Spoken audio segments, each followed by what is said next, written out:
I don't wanna go out on my own. Maybe we could stay and make a home. It's written on my heart and in my soul. You're the one good thing.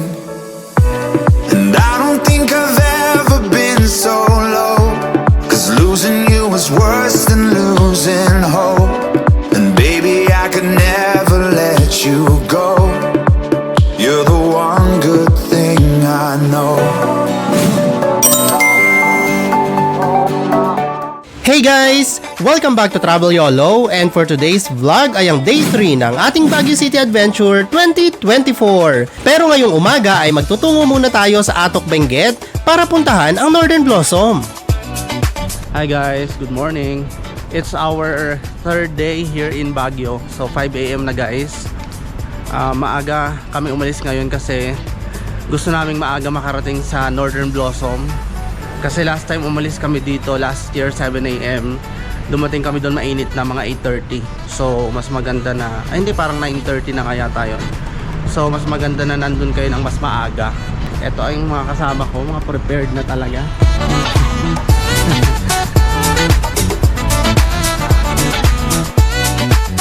After approximately 20-minute walk mula sa aming accommodation ay narating namin ang Dangwa Terminal. Dito tayo sasakay ng van papuntang Northern Blossom.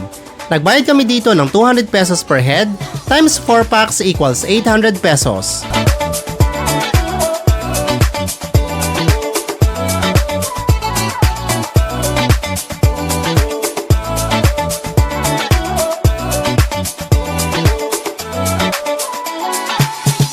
After approximately 1.5 hour ay narating na namin ang Atok Benguet na siyang location ng Northern Blossom.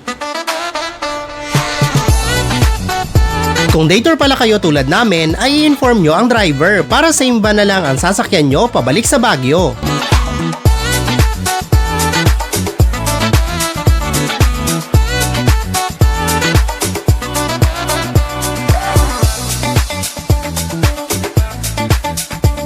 Pagdating sa registration area ay syempre magre-register kayo.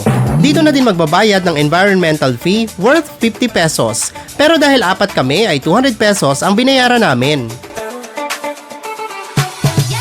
After registration ay nagbayad naman kami ng entrance fee. Heto ang kanilang rates. Nagbayad kami dito ng 250 pesos per head times 4 packs equals 1,000 pesos. Hey guys, good morning. So tapos na tayo magbayad ng entrance fee. So dahil nakabayad na tayo, pasok na tayo guys dun sa farm.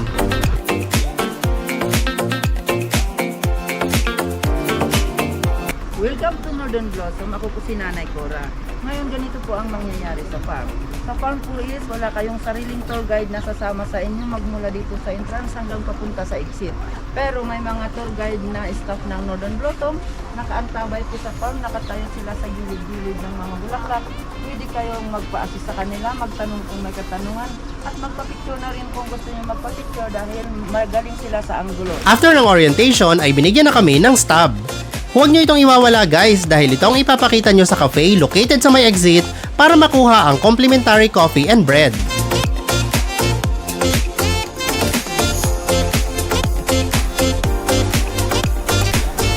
Alright guys, so tapos na yung briefing. So nakapasok na tayo dito sa farm.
Sa part na to ng garden ay may nag-o-offer ng assistance kaya nagpa-picture kami sa kanya.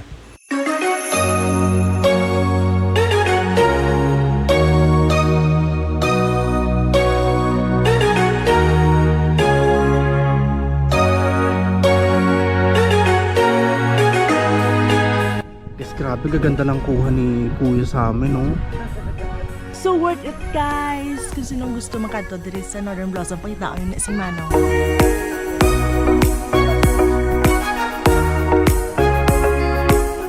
So guys, nasagot na yung tanong ko last year. So itong ang cabbage roast na to ay pwede pala talaga siyang kainin. So ginagamit siya para sa mga salad.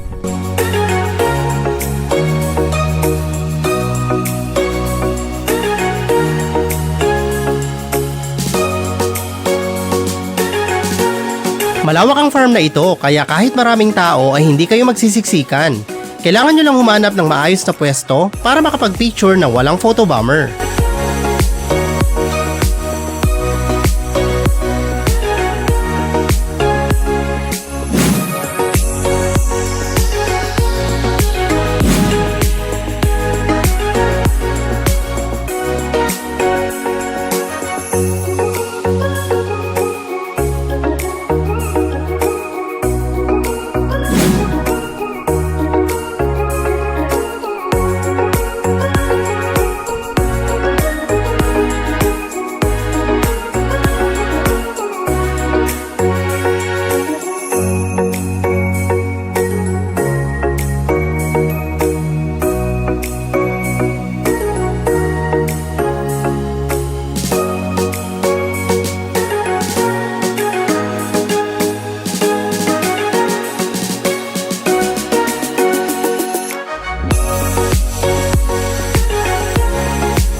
Ngayon naman ay mag-explore tayo sa bandang baba nitong garden.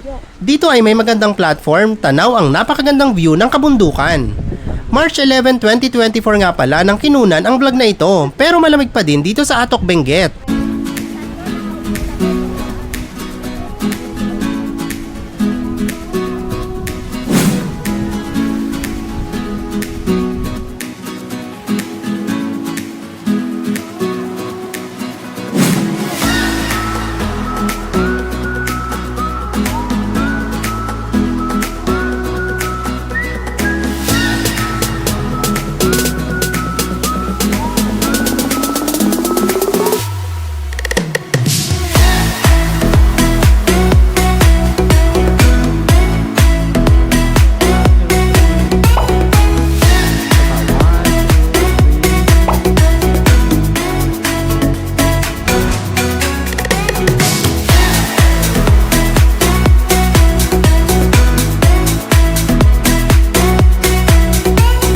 After almost 1.5 hour ay narating na namin ang resting area. Dito ay makakabili kayo ng bottled water and may CR din dito.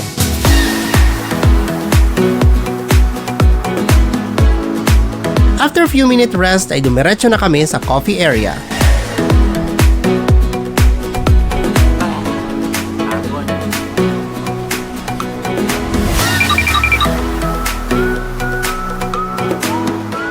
Hey guys! So tapos na tayo maglibot dito sa Northern Blossom.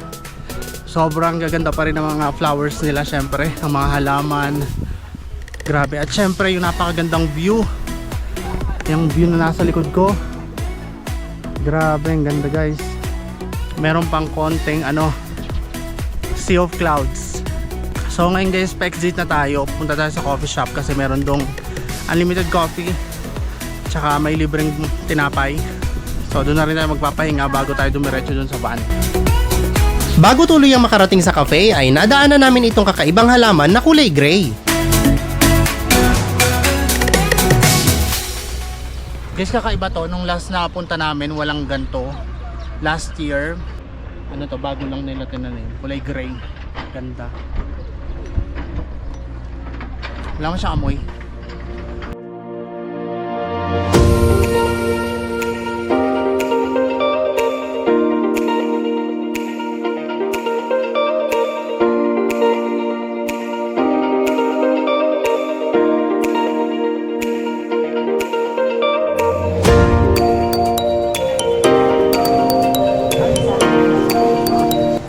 free coffee here.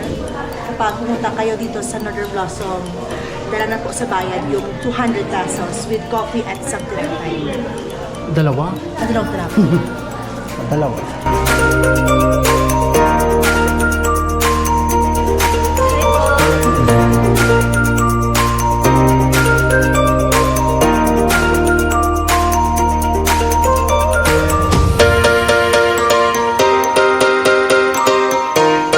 Hey guys, nandito na tayo sa cafe nila. So ito na yung ating free coffee at saka bread. And habang nagkakape kayo dito guys at kumakain ng tinapay, ito guys yung view nyo.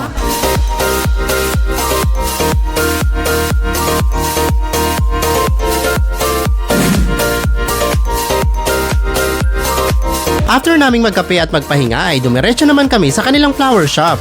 Dito ay makakabili tayo ng mga murang bulaklak tulad nitong everlasting na 50 pesos lang ang bundle.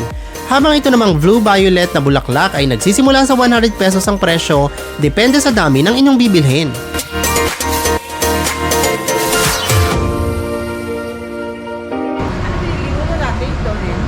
Yung mix na eh. After naming bumili ng bulaklak ay dumiretso na kami sa sakayan ng van located lang din sa labas ng Northern Blossom. Make sure pala guys na kunin nyo ang phone number ng driver para madali nyo silang makontak.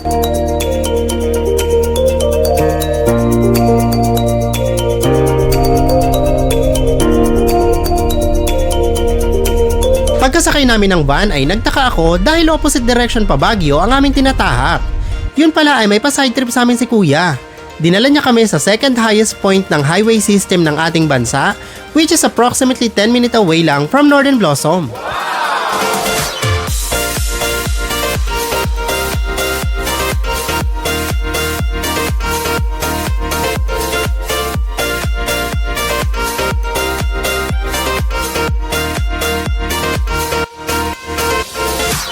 May nabili pala ako ditong kwintas with native design for only 100 pesos.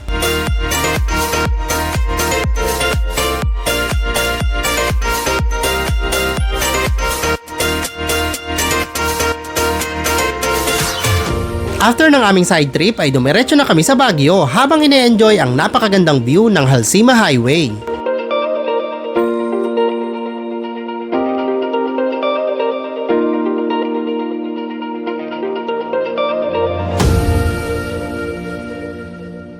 After 1.5 hour ay narating na namin ang La Trinidad, Benguet. Yun nga lang ay hindi pala dadaan sa strawberry farm ang sinakyan naming van, so nagpababa na lang kami sa sakayan ng jeep. Kaya very important guys na sabihin nyo sa van driver ang next destination nyo para matansya nila kung saan kayo dapat ibaba.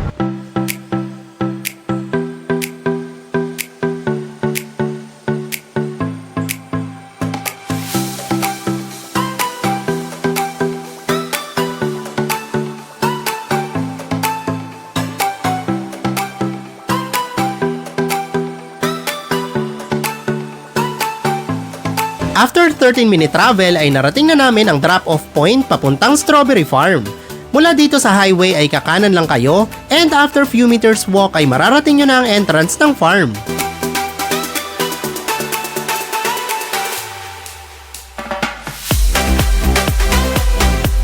Hindi pa nga pala kami nagla-lunch, so humanap muna kami ng makakainan dito rin mismo sa loob ng Strawberry Farm malapit sa entrance.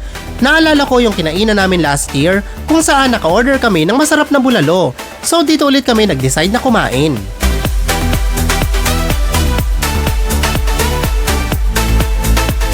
Eto nga pala guys ang kanilang menu.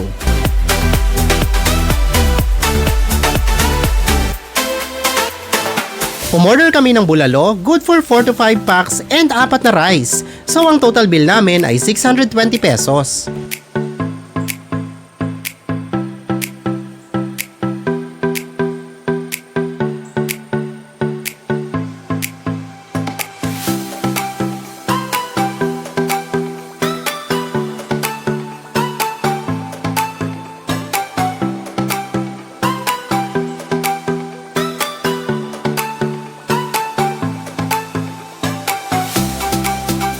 After lunch ay nag-dessert naman kami ng free taste na ube jam.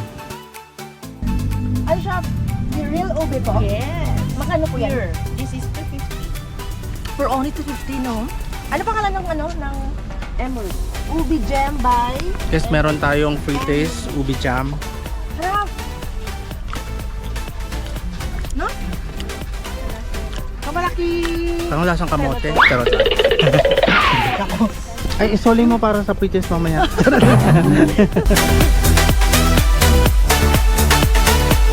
Dapat magtanong-tanong kayo, mag-canvas kayo para maraming kayo ibili ng mga pasalubong. Katulad nito, 13 pesos for 100, di ba? After dumaan sa mga souvenir and pasalubong shops ay dumiretso na kami sa mismong strawberry farm. Sa entrance ay kailangan nyo mag-register pero wala kayong babayaran.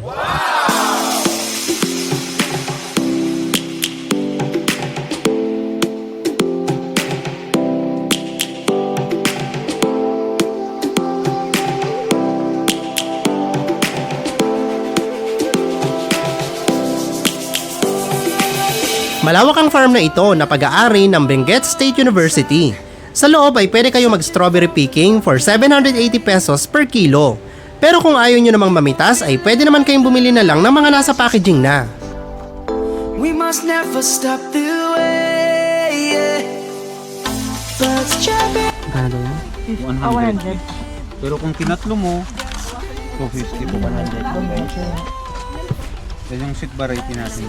But it's so insane. We must merely make a start.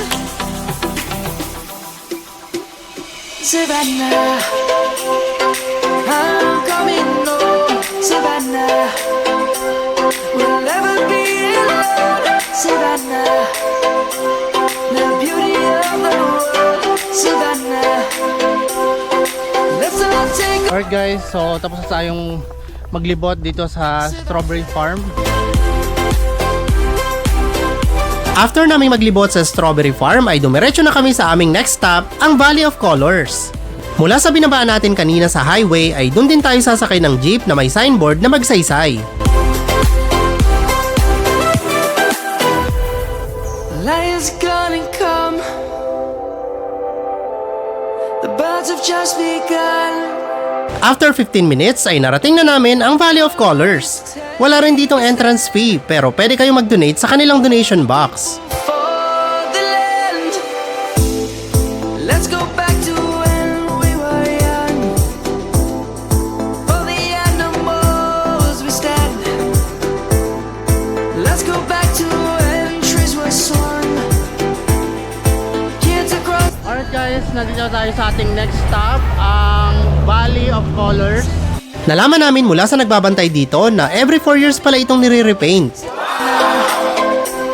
We'll never be alone. Savannah, the beauty of the world. Savannah. After naming mag-picture-picture ay sumakay na ulit kami ng jeep na biyaheng magsaysay. Savannah, I'm coming home. Savannah, we'll never be alone. Savannah, the beauty of. After 7 minutes ay narating na namin ang Baguio City Market na siya ding last stop ng jeep kaya hindi kayo maliligaw. Mula dito ay sumakay na kami ng taxi pabalik sa accommodation.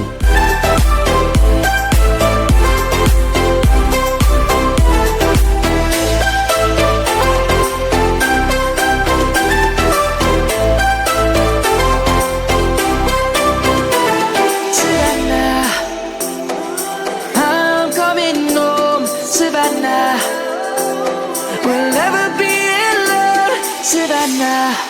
After 7-minute ride ay narating na namin ang South Terminal Inn.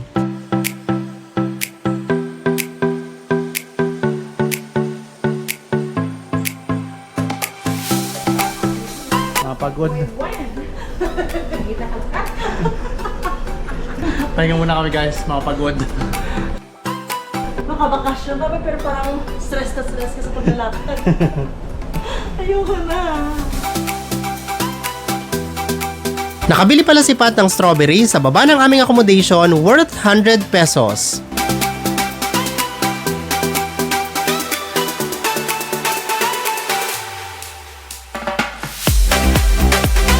After naming mag-rest for 3 hours ay nag-decide ulit kami maglakad-lakad dito sa Baguio City proper.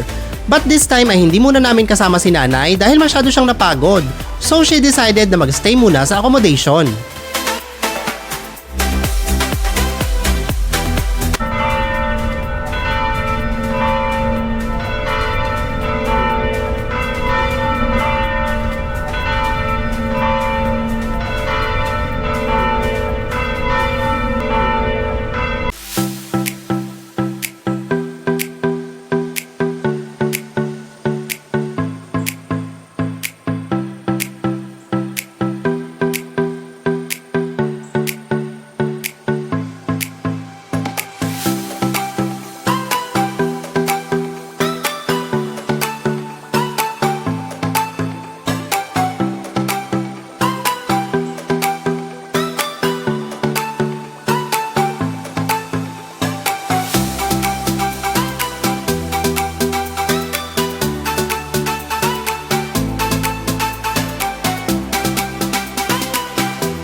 Magkano mga? 50 pesos. 50 pesos. Buka natin.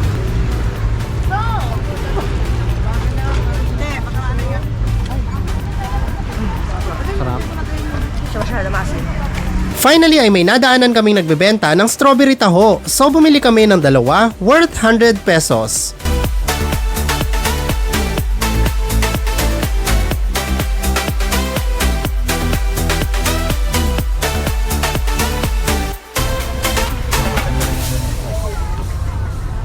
Bukod sa strawberry ay meron din sila ditong iba pang flavor tulad ng ube, pandan, and caramel.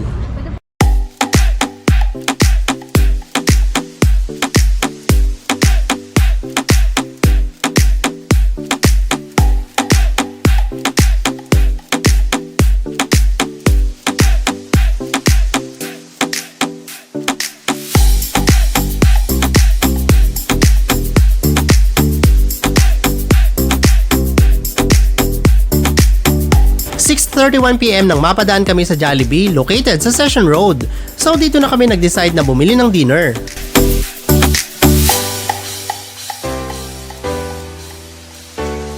Nag-takeout kami ng 4-piece Chicken Joy a la carte, SO Big Part worth 328 pesos. Bumili din kami ng 1.5 liter soft drinks sa tindahan sa baba worth 85 pesos. Sinamahan na din namin ng dalawang extra rice mula naman sa karinderya worth 40 pesos. And bago matapos ang ating day 3 ay i-add na natin ang ating expenses from day 1 and 2 amounting to 23,870 pesos. Bukas naman ay mag-chill lang tayo dito sa city proper and mamimili ng mga souvenir and pasalubong. So that's it guys for our third day here in Baguio City. Thank you so much guys for all your support. Please like and subscribe.